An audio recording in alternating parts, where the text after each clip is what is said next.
Good morning and welcome to my channel. My name is Natasha, and if you're new here, I post daily videos talking about whatever's on my mind, so apologies if anything unhinged comes out. I don't edit or cut any of my videos. I got fired from my corporate job about 2 months ago, and I started posting daily because I was really bored and unemployed, and I've decided to continue for a year just to see what comes up and where it goes. And I think it's really helping me to assess where I'm at sometimes and reflect on my life. But I hope that I can help people through my shared experiences. So this one is about my relationship fails, and I feel that sometimes listening to other people's fails is quite comforting because it makes you feel like you're not alone. So if you're struggling with relationships or you've struggled in the past, then you probably not struggled as much as me or had as many. I've had awful relationships, and I'm 29 now. I'm single. I've been single for 3 years, and I'm at a point where I'm like, do I even want to date again? Am I even gonna have another relationship? I don't know. I don't think so. I don't know if my heart is strong enough.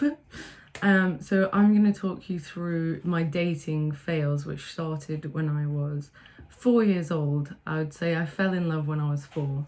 There's a boy in my class, and he would stand up and interrupt the class, and I was so attracted to him, and every day I would just stare at him like so in love with him, and I was really, really quiet and didn't dare to put my hand up, let alone speak to him. I wouldn't speak to anyone, including the teachers. And when I look back now, he was probably, well, I'm pretty sure he's ADHD and an addict. So it shows where I was attracted to that. And then I grew up to be an addict myself. So yeah, I guess I'm just like looking into the patterns on why I've been attracted to men that were probably going to be troublesome for me or brought out the worst in me. And this is a pattern that's gone on throughout my entire life. So yeah, I fell in love with him when I was 4, and it was more of a fantasy thing because I never told him. And from 4 to 10, 11, I watched him date all of my skinnier, prettier friends, and just every day was like heartbreaking for me, I guess, at school, because I always felt like I was on the sidelines or I was on the inside looking outside, and sometimes pretty much I was doing that, staying in the classroom during lunchtimes and just watching everybody play and feeling sorry for myself and being upset. And I was like quite big, I was quite fat, and that made me insecure as well. I was so insecure, so shy, and I did get bullied from a young age. Things like if I ever bought a new item of clothing in, like I remember I had this metallic silver coat that I absolutely adored, and my nan bought it for me, and I took it into school, and during break time somebody scribbled all over it with a biro. And then other times I loved painting and doing artwork, and then during break times it would get destroyed, ripped up, permanent marker all over it, paint splattered on it. I don't know why the children did that to me. I think I was just an easy target because I was so quiet, and they did make fun out of me because I was fat. I was taller than most of the other girls. I felt like Shrek. I was just really big and shy and awkward. And this year I was diagnosed with autism at the ripe age of 29, so kind of makes sense. I was probably an easy target because of that as well, because he sensed that I was a bit different. What else? And my lunch, there was a girl in my class that would always empty my crisps and stamp them into the carpet. So when I went to get my lunchbox, it was all over the floor. And I think like I had developed an eating disorder, so I think that might have started it in a way, because I had this fear that my food was going to get taken from me, and I now still live with a bit of this fear that whenever I'm in a relationship that they're going to get taken away from me, it's going to get taken from me. And I don't really do artwork anymore. I've not done artwork since I was in school, but I really want to get back into it. But I think it's this fear that whatever I create or put my time into is going to get taken away, and this insecurity still sits with me, and I really, really need to work on that. Still, I've done a lot of work on that, but I'm still working through that, and that's why maybe I shouldn't get into a relationship at this point. Maybe I should just stay single until I'm like fully secure in myself. Or maybe I never will be, and maybe life's just about healing. Oh, I don't know. Who am I to know? I'm just a girl. So yeah, I was in love with him until year 6. And then I finally got a boyfriend. I was obsessed with SpongeBob. He was obsessed with SpongeBob. And I was attracted to him. And one day I like chased him and kissed him and decided I wanted him to be my boyfriend. And then he said yes. I asked him out. He said yes. And then the next day he decided to be girlfriend and boyfriend with my other friend. So that was really heartbreaking. My first relationship lasted 1 day and I was 10. And then when I went into high school, I just started having fantasies. There was older boys in their smart blazers and shirts, and I just went into real fantasy mode. I would fantasize about certain guys and obsess over them.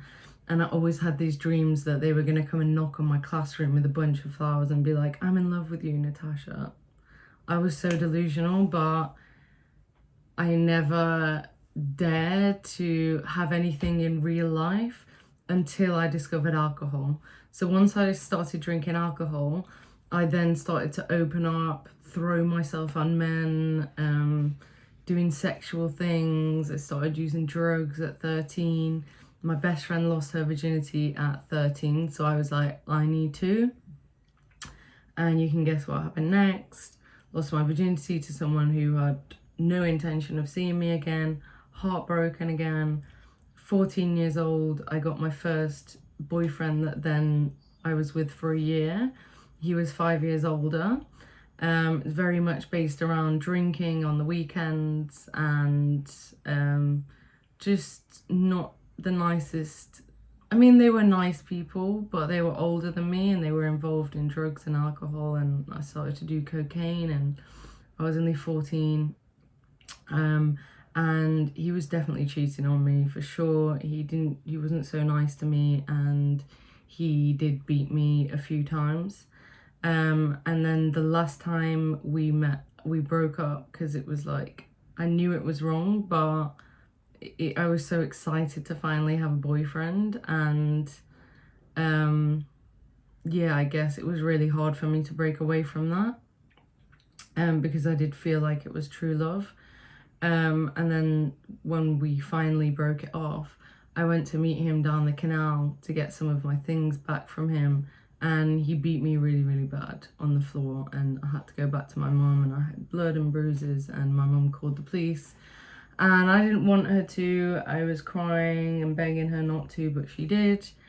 And this was 13, 14 years ago. And when I went back home recently to see my mum, she told me that this guy had recently been arrested for doing it to another girl, and she said thank God that would have been on his files and they would have taken it seriously. So in the end, I'm glad I reported it, but I was left with that trauma. I then went on to date somebody that was 12 or 13 years older than me. I was 15 and he was 28. I stayed with him for 5 years. He took me on holidays, bought me clothes and handbags, and I lived with him in his 3-bedroom house, and I felt like a grown-up, and I completely abandoned school and college for him, and I was besotted with him, and he cheated on me quite a few times, sometimes in front of me, Like literally once we were on a night out and he brought a girl home and had sex with her in front of me. He also was physically abusive and emotionally and verbally abusive. He would call me really nasty names, and ultimately what happened in the end is he slept with one of my best friends that I grew up with on the same street. She was like one of my closest friends from childhood to then, and then she was seen walking out of his house, and then that just broke me entirely. I was 19 at this point and I was so broken that I wanted to escape the town, and I couldn't bring myself to be in that town anymore. I couldn't go to the pub without seeing them or being reminded of like all the heartbreak and shame that I'd created in that town for myself. So I then moved to Ibiza from 19 to 21, and I had some situationships, we'll call them. All lasted 3 to 6 months. I just became besotted head over heels with guys, and one I was just in his pocket for 3 or 4 months, and then he went back home to England. His girlfriend messaged me. Right, I didn't know he had a girlfriend. She said that they're engaged and he was cheating on her with me. Locked myself into my room for 2 weeks, depression, started writing poetry, heartbroken. Then a few weeks later, I met a guy from Essex in Sankey's. I was on MDMA, so of course, like the love feelings were just overwhelming. I thought it was real love. Ended up leaving Ibiza in October, going to live with him, and it was just all too much too soon. I gained some weight, my confidence dropped. He was probably cheating on me as well, but didn't want to see me again. Went home to my parents, moved to London at 21 or 22.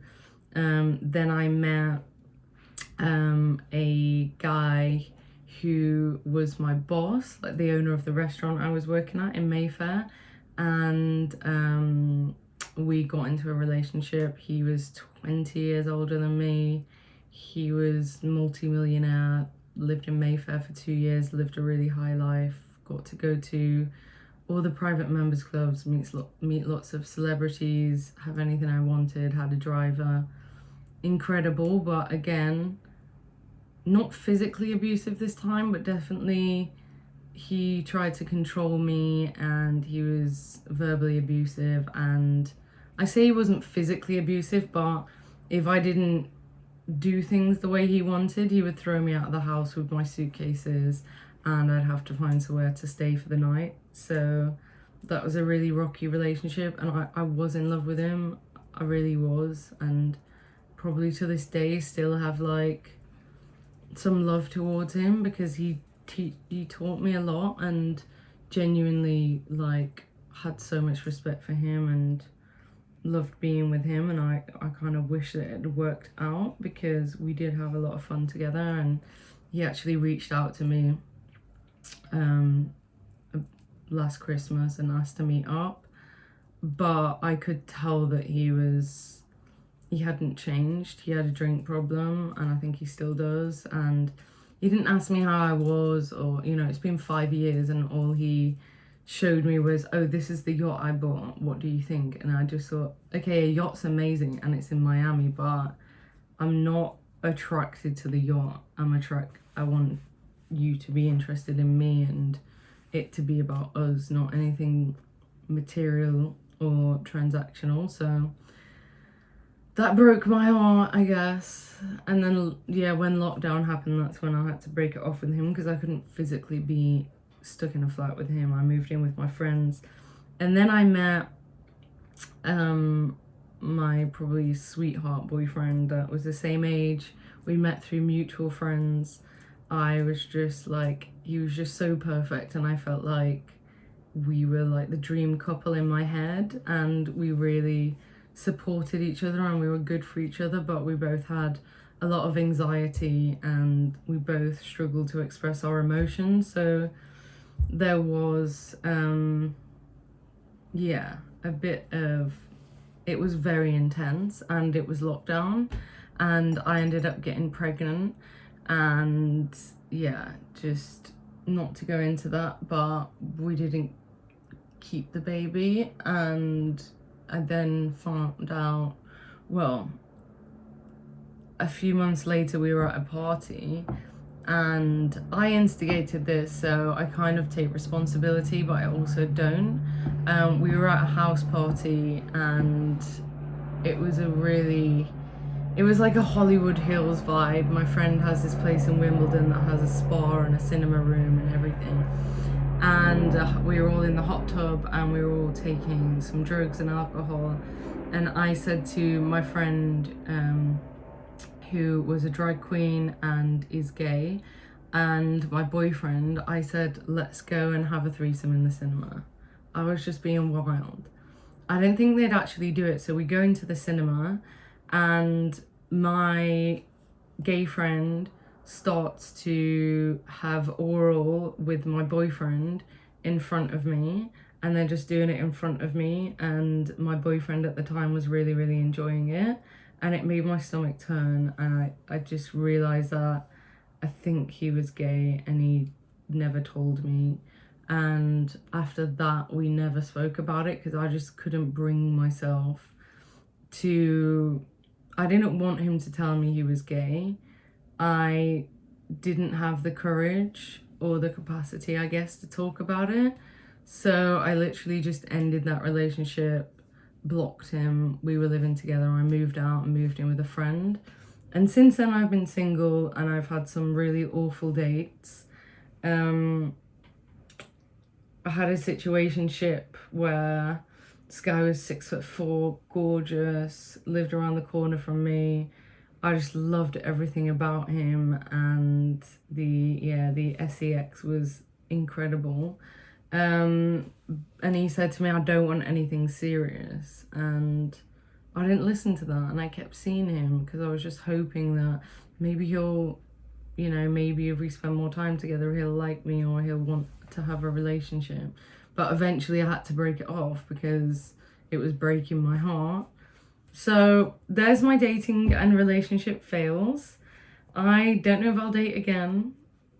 But I'm quite happy on my own. I've been on my own for almost 4 years now, and it took a lot of solo dates and crying in my room and a lot of healing and therapy, but I'm definitely in a much better place, and I'm so grateful that you've listened to my dating fails today. And I would love to hear in the comments your thoughts, your dating fails, and where you're at in your dating life, and also how old you are and where you're from. I love to see that. So yeah, it's Good Friday. I'm off to a church service today at 12, and I'm really excited for that, and then I'm working at 3, and I'll be working all the way through the bank holidays, but I'll be back tomorrow to share with you whatever thoughts are on my mind. So thank you so much for listening, and have a beautiful day. God bless.